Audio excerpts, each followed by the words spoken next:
In this laboratory at the University of Innsbruck, scientists don't develop photographs, but rather determine the age of certain rock types.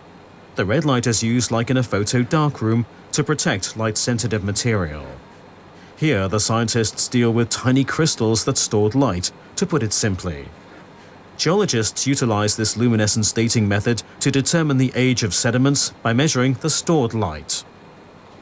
Our ultimate aim is to reconstruct paleo-environments and paleoclimates. And this part of research is quite important nowadays because we, as a human species, have quite a large impact on our planet. We do change the environment, we do alter the climate.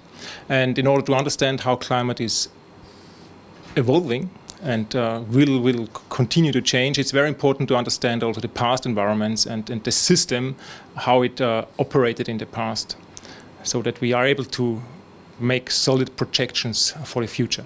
And it covers a time span roughly from the last couple of tens of years, so very recent history, all the way back to several hundred thousands of years.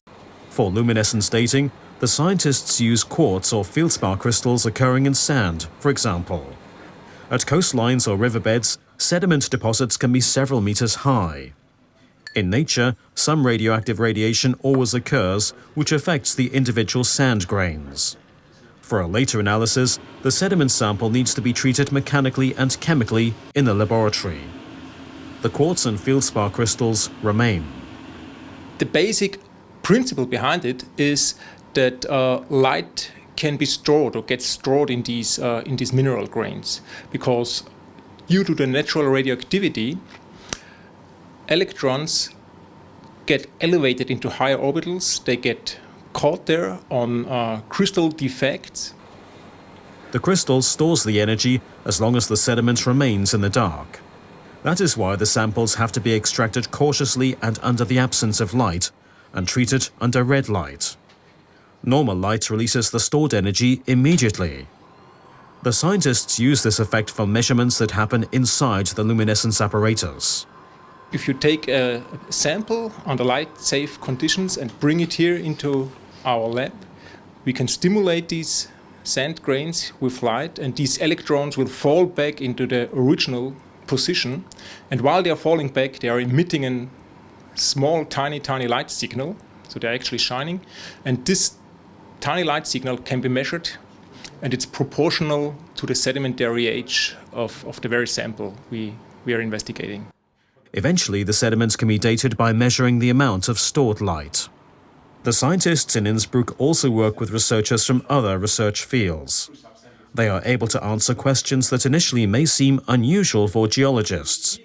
For example, by using luminescence dating, new light was shed on the first permanent human settlement of Tibet, which would usually be a topic for archaeologists. So our current research in Tibet is focusing on the paleoenvironmental reconstruction and paleoclimatic reconstruction of the Tibetan plateau.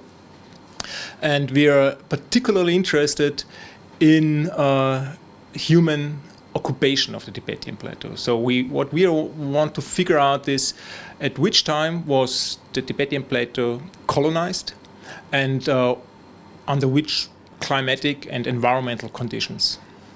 And one of the maybe most interesting sites in that context is situated in the south-central part of the plateau, a site called Chusang.